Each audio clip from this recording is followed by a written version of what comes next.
Alors, une réserve naturelle, c'est avant tout un espace protégé, donc qui vise vraiment à préserver des richesses naturelles, principalement, qu'il peut y avoir sur un territoire donné. Donc dans l'objectif vraiment de les préserver dans le temps et d'arriver à les maintenir comme ça, les conserver d'une génération à une autre. C'est une réserve naturelle nationale, parce qu'en France, il y a différents types de réserves naturelles. Il y a des réserves naturelles nationales, des réserves naturelles régionales et des réserves naturelles de Corse.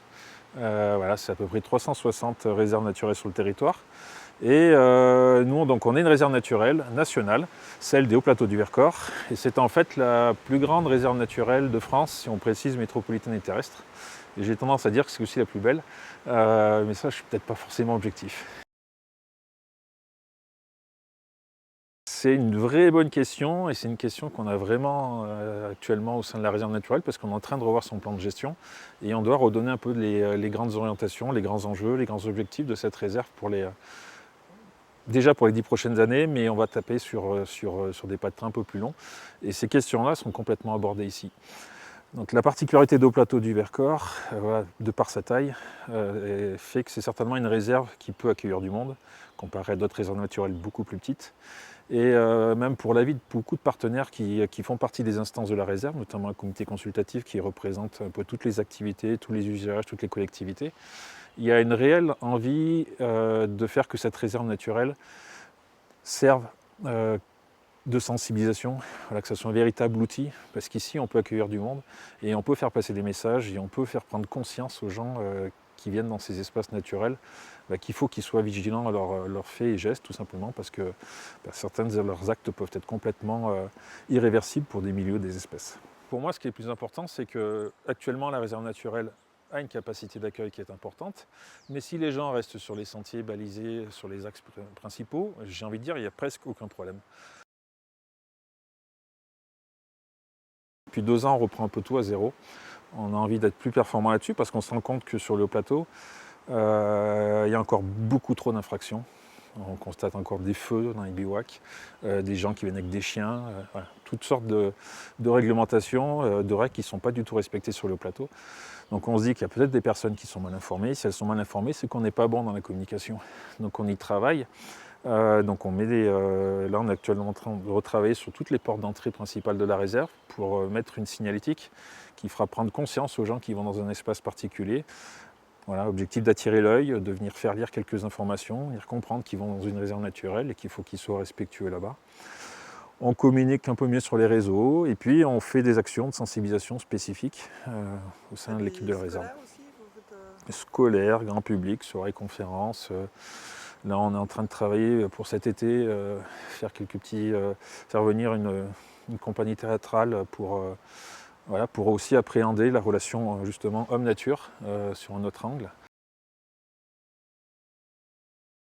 On compte beaucoup sur les sciences humaines et sociales pour nous aider là-dedans. Ce qui est sûr, c'est que ça devient de plus en plus important. On est dans une phase ici où clairement les changements climatiques, le réchauffement climatique va avoir des conséquences assez importantes sur la biodiversité et des espaces comme on peut avoir sur les hauts plateaux, la biodiversité comme on peut en avoir sur les hauts plateaux, qui a des altitudes très particulières et des altitudes qui font que potentiellement la remontée un peu de température peut générer l'installation de ligneux.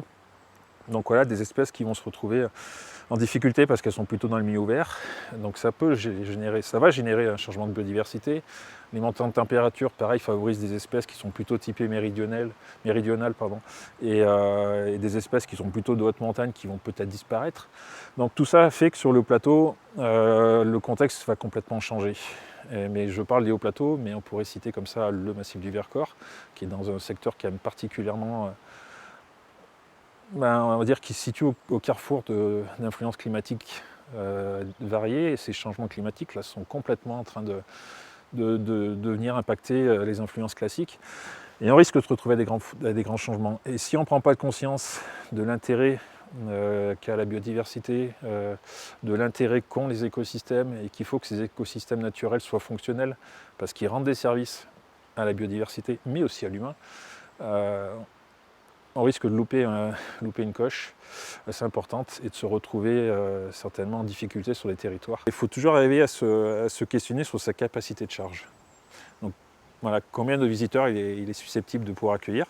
Alors c'est facile de poser la question, d'y répondre c'est c'est extrêmement compliqué. Je travaille sur des espaces naturels un peu moins fréquentés, qui sont tout autant intéressants d'un point de vue touristique, entre guillemets, et qui sont susceptibles d'accueillir aussi du monde, histoire de désengorger des espaces qui sont extrêmement déjà fréquentés. Voilà. Comment communiquer sur d'autres espaces pour rendre le territoire tout autant attractif et essayer de répartir un peu la fréquentation sur le territoire et diminuer les risques de dégradation ou de dérangement à certains endroits. C'est pour ça que tout à l'heure le paradoxe, c'est que je vous ai dit qu'on communique. On communique sur les hauts plateaux, mais si on communique, on va amener du monde.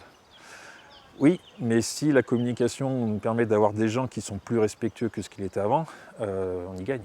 Donc voilà, je suis serein, j'espère vraiment que les gens vont nous montrer qu'ils peuvent être respectueux des espaces naturels protégés et que la réserve naturelle sera bien préservée dans les prochaines décennies et que s'il y a des effets sur la biodiversité, c'est plus lié au changement climatique qu'autre chose, quoi.